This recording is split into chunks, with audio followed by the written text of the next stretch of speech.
तो dear students, हम आज देखने जा रहे हैं 10th मैथमेटिक्स और उसमें जो इकाई 3 है, दो चरों वाला रैखिक समीकरण हम कर रहे थे, उसका एक्सरसाइज नंबर 3.1। उसमें लास्ट लेक्चर में हम देख चुके हैं क्वेश्चन नंबर 3 तक। आज हम देखने जा रहे हैं क्वेश्चन नंबर 4। और क्वेश्चन नंबर 4 में आप देखेंगे कि आपको यह कहा गया है कि यदि दिए गए समीकरणों के हल संगत हों, यानी अद्वितीय हल हो, ठीक, अगर संगत हल है तो उसको आलेखी विधि से हल करना है। ठीक, अब हम देखते हैं उसमें से, उस चौथे क्वेश्चन में से एक पहला क्वेश्चन हमने लिया है x plus y is equal to 5 और 2x plus 2y is equal to 10। सबसे पहले हमें यह चेक करना है कि इसका एक संगत हल है या नहीं है। तो सबसे पहले हम यहां लिखेंगे सॉल्व में दिया गया समीकरण, नहीं दिया है तो आप लिखेंगे दो समीकरण जो दिए हैं आप उसको लिख लें, x plus y is equal to 5 और 2x plus 2y is equal to 10। Equation number first और ये इक्वेशन नंबर। क्या करना है? ज्ञात करना है। और क्या ज्ञात करना है? समीकरणों के हल संगत है या नहीं। पहले तो क्या चेक करना है कि समीकरणों के हल संगत हैं या नहीं, और यदि है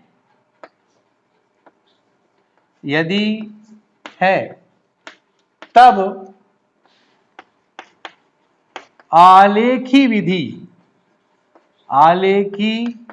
विधि से हल करना है। संगत किसको माना जाएगा? जब एक अद्वितीय हल होना चाहिए। और एक अद्वितीय हल कब आता है? लास्ट क्वेश्चन में आपने देख चुके हैं a1 अपान a2, b1 अपान b2 और c1 अपान, ये लाते थे हम।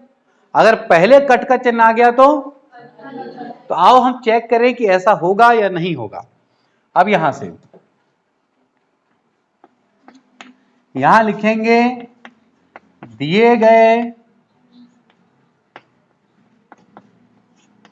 समीकरणों से, बोलो a1 b1 c1 कितना, यहां कितना है 1, यहां कितना है 1 और ये 5, तो 1 1 और ये इसी तरीके से a2 b2 c2 कितना है 2 2 10 2 2 और ये। अब हमें क्या करना है? a1 अपान a2 b1 अपान और c1 अपान, इन वैल्यूज को लाना है।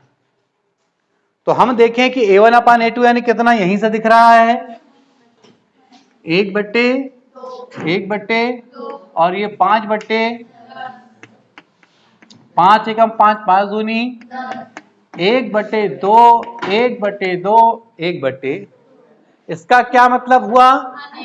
हाँ, a1 अपान a2 b1 अपान b2 c1 अपान c2। अतः अंततः अनेक हल होंगे। तो क्या एक अद्वितीय हल है? अनेक हल है मतलब ढेर सारे परिणाम लाओगे आप इसमें, तो कितने परिणाम लाओगे आखिर? तो क्या फिक्स आंसर आएगा कोई? तो फिक्स आंसर नहीं आएगा, है ना। अतः यह क्या है? असंगत है। ठीक, तो ये हुआ। लेकिन यहीं पे ऐसा ही सॉल्व करने पर हमारे पास यदि ये पहले कट का चिन्ह आ जाता तो वो कौन सा हल होता? अद्वितीय हल, यानी कि, और फिर हम उसका ग्राफ बनाते। अच्छा, इस क्वेश्चन का अगर तब भी ग्राफ बनाना चाहें मान लो क्या चाहते हो आप, तो इसके लिए ग्राफ बनाना है, और ग्राफ बनाने का जो तरीका है वो आपको बताया जा चुका है। और ग्राफ बनाना है तो हम ये बात पहले से जानते हैं, क्योंकि हल कैसे हैं, अनेक हल हैं। मतलब यहां जो दो रेखाएं आने वाली हैं वो एक दूसरे के ऊपर आएगी, एक दूसरे के संपाती आएगी, यानी पहली रेखा भी वहीं आएगी और दूसरी रेखा भी ठीक उसके ऊपर आ जाएगी। ठीक है, ये हम पहले से जानते हैं।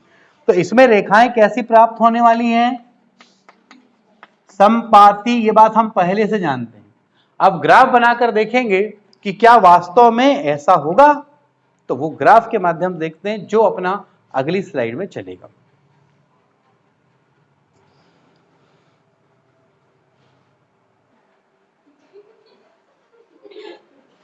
देखें, अब है क्वेश्चन नंबर 4 का कौन सा, तीसरा। थोड़ा सा दूसरा क्यों छोड़ दिए, दूसरा इसलिए छोड़ दिए, जैसे ही दूसरे प्रश्न को आप करोगे तो सॉल्यूशन क्या आने वाला है कि बता दें वाला। देखो, जब जैसा हमने अभी किया था वैसे ही करना, उसमें पीछे कट का चिन्ह आने वाला है, कहां आएगा, और पीछे कट का चिन्ह का मतलब कोई हल नहीं, तो रेखा कैसी आएगी, समांतर। ठीक, पर क्वेश्चन में कहा है संगत है तो ग्राफ बनाना है, संगत है तो ग्राफ बनाना है, तो उसका ग्राफ भी नहीं बनाना हमको। हाँ, इसलिए हम आए हैं क्वेश्चन नंबर 3 पे। क्वेश्चन नंबर 3 देखें, ये इक्वेशन नंबर आपका फर्स्ट दिया हुआ है और ये सेकंड।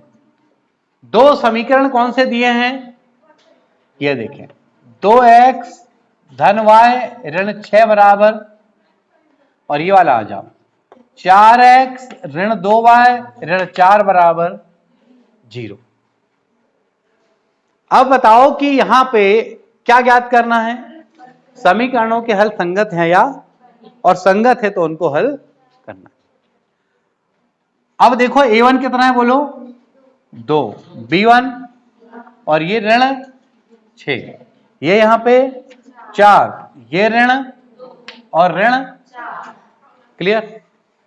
अब आपको यही तो लाना है, a1/2, b1/b2, c1/, कितना आया देखो, 2 बट्टे, b1/b2 1 बट्टे ऋण 2, c1/c2 ऋण 6 बट्टे ऋण। अब देखो 2 एकम 2, 2 दूनी यानी 1 बट्टे, और 1 बट्टे ऋण, फिर ये ऋण से ऋण कैंसिल, 2 से 3 बार, 2 से 2 बार, 3 बटे। अब पहले काय का चिन्ह आ गया, ये क्या ये दोनों बराबर दिख रहे हैं, क्या दिख रहे हैं, पर एक धन में है और एक ऋण में है, इसलिए वो अलग ही कहलाएंगे। तो इसका मतलब क्या होगा, अतः अद्वितीय हल है, यानी संगत हल है। और अगर संगत हल है तो अब क्या करेंगे इसका, ठीक, तो इसका अब बनाना है अपने को क्या, ग्राफ। तो कैसे बनाना है वो देखते हैं हम अपने अगली स्लाइड पे।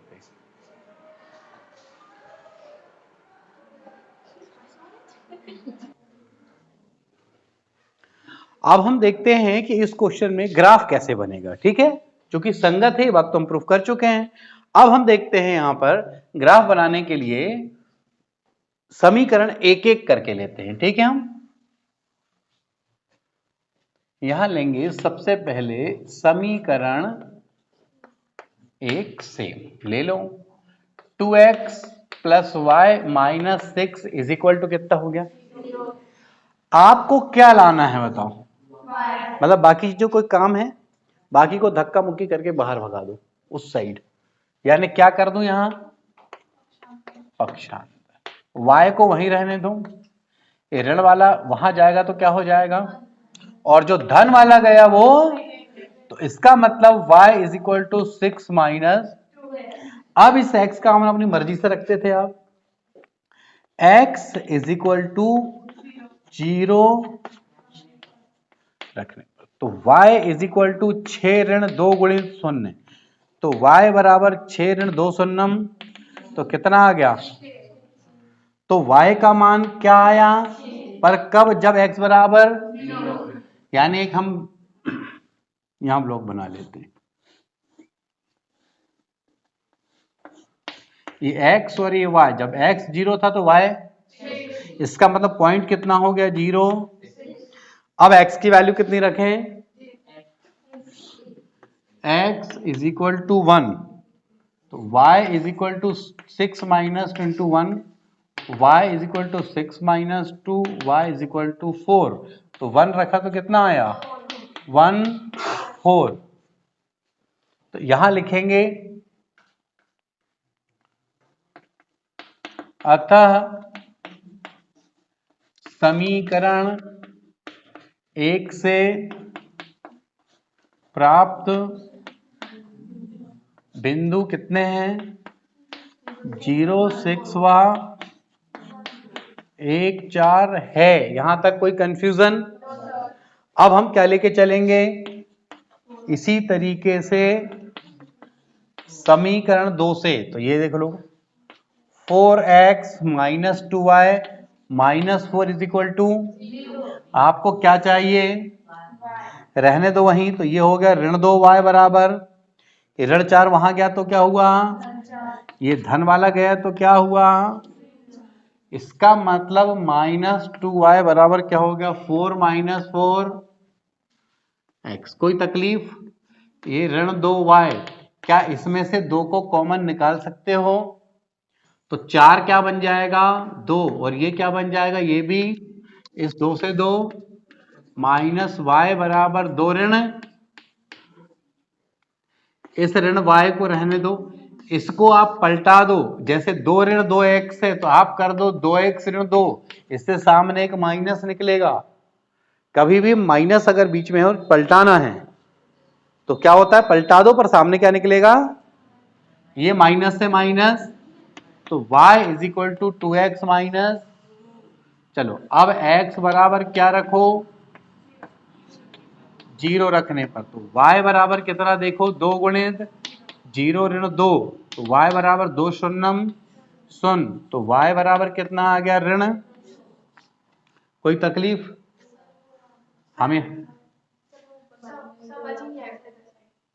कुछ नहीं है, जैसे कि मान लो a ऋण b है, इसको मेरे को पलटाना है, मैंने क्या लिखा, b ऋण, तो सामने माइनस लिखता हूं, उतना सिंपल सी बात है ना, कोष्टक में आगे पीछे हो गए तो सामने माइनस आ जाएगा, तुम करके तो देखो, ये धन है ना, कहा, अच्छा यहां ये पूछो ना, तो देखो 4 माइनस 4x है, तो यहां पे 4 में लिख सकते हो 2 इंटू, यहां पे 2 इंटू, तुम 4 भी कॉमन निकाल सकते थे, कॉमन है जो दोनों जगह दिखना चाहिए, तो मैंने कितना निकाला, 2, क्यों निकाला, क्योंकि 2 यहां कटने वाला मेरे को दिख रहा था, कॉमन यानी दोनों जगह है, उठा के अपन ने कहां ला लिए, उसको बाहर ला लिए, तो क्या बचा, यहां 2 बचा और यहां क्या बचा, 2x, तो वही तो बचा, देखो वही तो बचा ना, और 4 भी निकाल सकते थे आप, कोई तकलीफ नहीं है उसमें।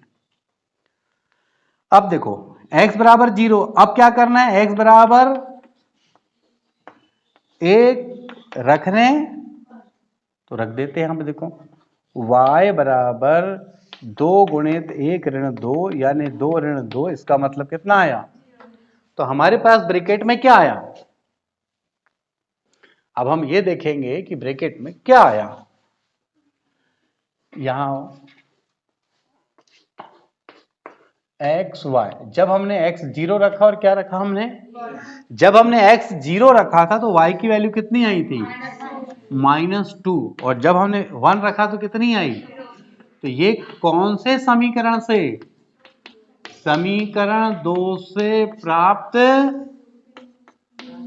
बिंदु कौन हो गए, 0 ऋण 2 व 1 0 हैं, कोई तकलीफ, और अब बनाना पड़ेगा हमको इनका ग्राफ, तो ये हुए वैल्यू निकालना।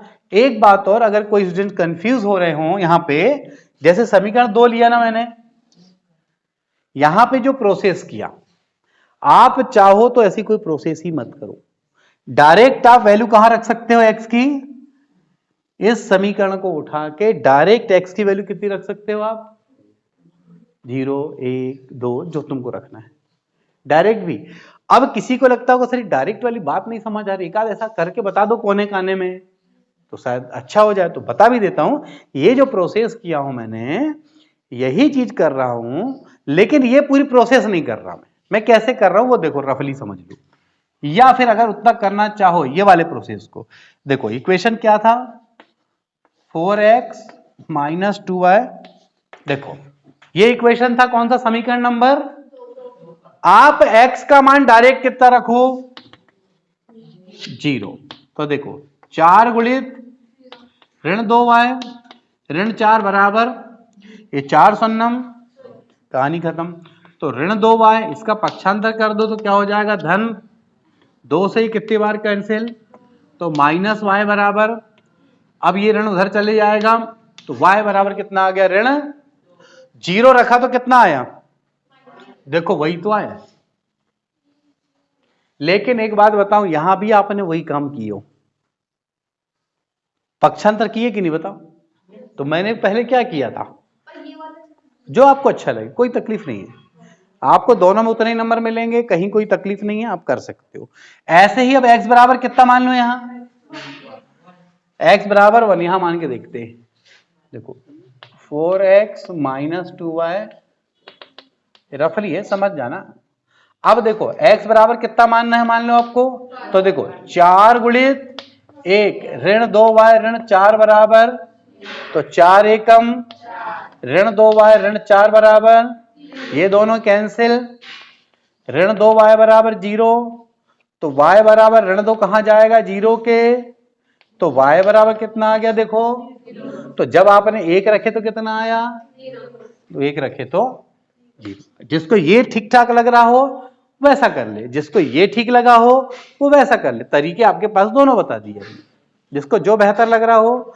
ऐसा आप पहले में भी कर सकते थे, बिना पक्षांतर के डायरेक्ट यहां 0, डायरेक्ट यहां x का मान आप 0 1 रख सकते थे, उसमें कोई दिक्कत वाली बात। अब कैसा भी करो आंसर आपका वैसे ही आएगा। अब बनाएंगे हम इसका ग्राफ।